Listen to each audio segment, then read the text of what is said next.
Muy buenos días a todos. El día de hoy nos encontramos Hazel Márquez, Natalia Márquez, Sofía Márquez y mi persona Diego Carmona. Vamos a llevar a cabo una entrevista acerca del neoliberalismo. Tenemos la compañía del profesor Raúl Guillermo Wisin, es el decano de la Facultad de Ciencias Económicas y Sociales de la Universidad de los Andes. Y bueno, queríamos comenzar, primero que todo, hablando, que nos hablara brevemente de qué es el neoliberalismo.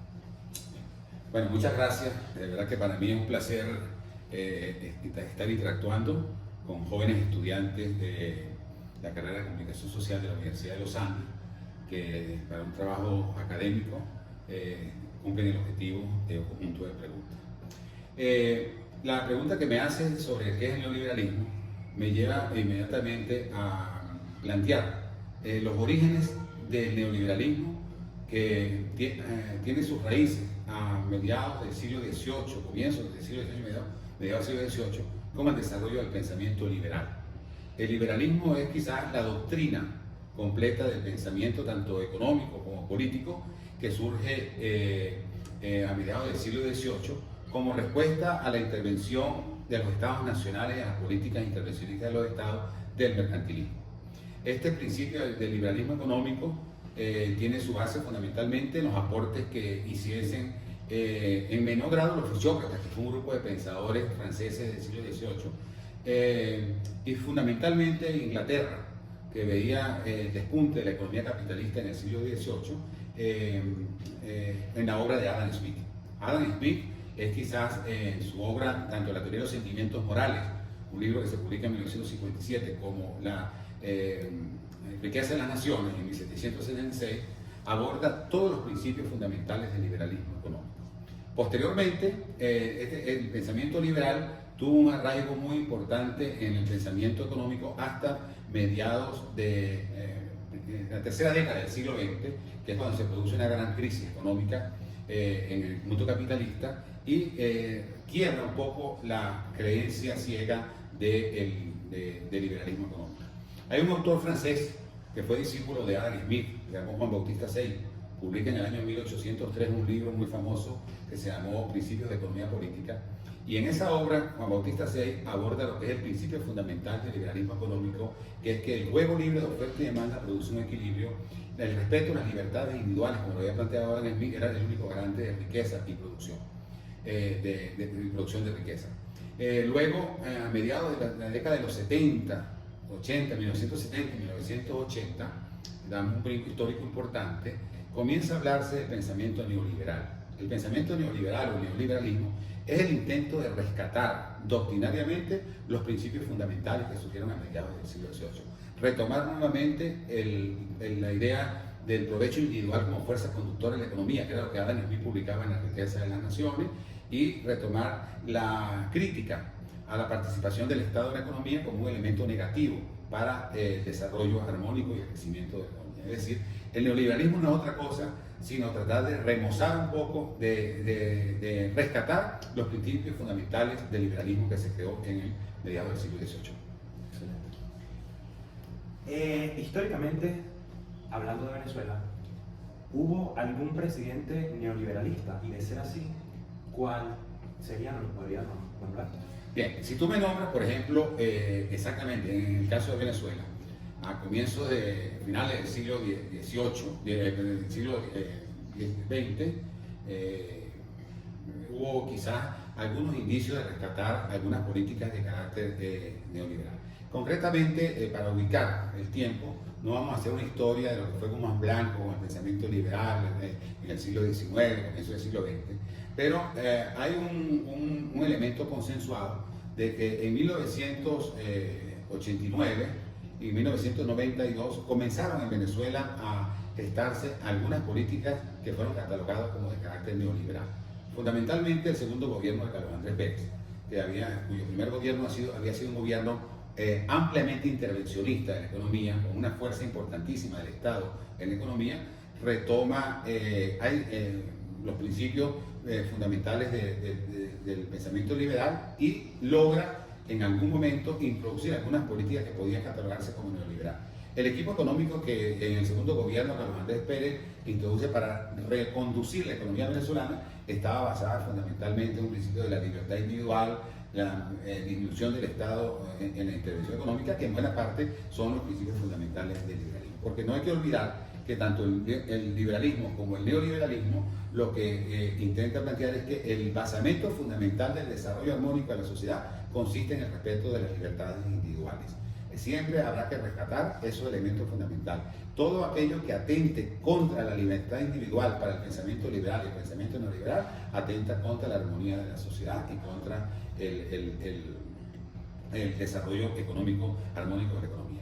Hay quizás un referente histórico que en el siglo XVIII también un economista francés que habló sobre el orden natural como elemento esencial en el desarrollo de la sociedad. Entonces, toda esa doctrina del siglo XVIII es lo que de alguna manera en Venezuela y en muchos países en la década fundamentalmente de 1990, cuando se intentó rescatar la caída de las economías en América Latina, lograron restituir algunos de los principios de la economía liberal que estaban encarnadas desde el punto de vista económico en el consenso de Washington. Venezuela, dentro del segundo gobierno de Carlos Andrés Pérez, asumió políticas de consenso de Washington que eran políticas ampliamente liberales o neoliberales.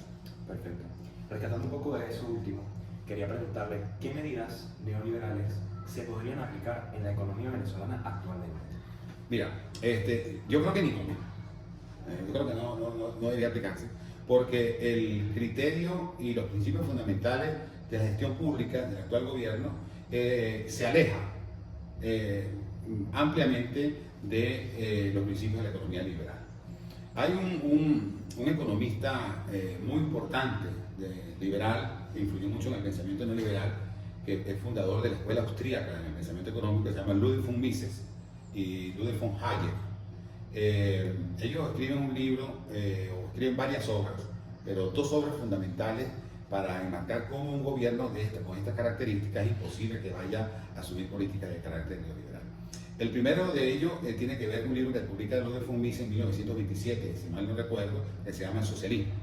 Y luego von Hayek publica en 1940 un libro muy importante de crítica de la planificación económica como negación de la libertad económica.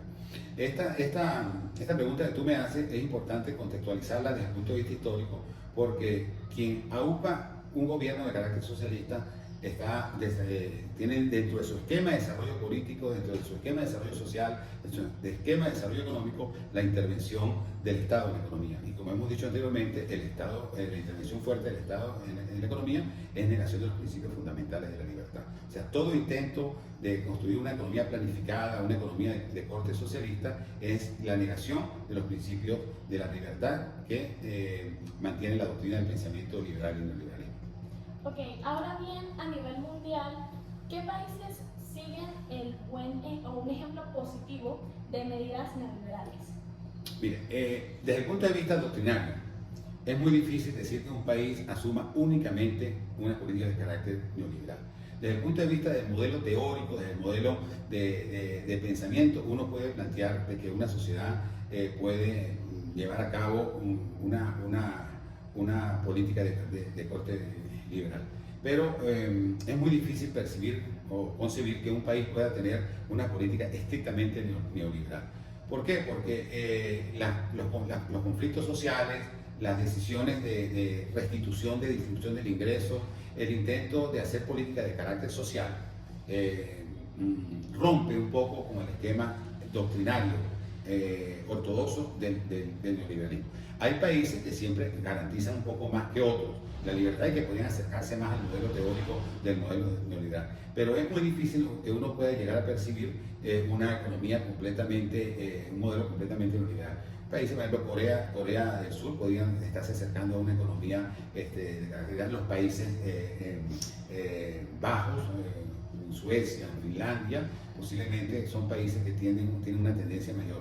Inglaterra y los Estados Unidos, en los periodos de gobierno de Margaret Thatcher y de Ronald Reagan en los Estados Unidos, fueron países, tanto en Europa como en los Estados Unidos, en América, que intentaron llevar a cabo políticas de carácter neoliberal. Pero plantearnos hoy en día que un país sea estrictamente liberal o neoliberal es una ficción, solamente tiene sentido desde el punto de vista del modelo teórico en el cual uno puede reflexionar sobre el desarrollo de las sociedades. Bueno, ya para culminar, ¿cuáles son los aspectos negativos más resaltantes del neoliberalismo? Bueno, eso depende de quién usted se lo pregunte.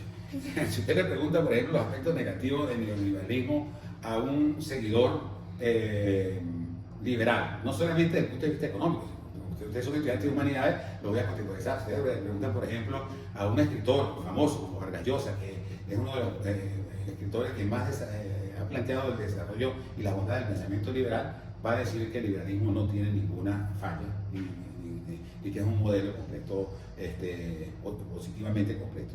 Pero eso es otra ficción. El mundo no se mueve en blanco y negro desde el punto de vista de las doctrinas de economía.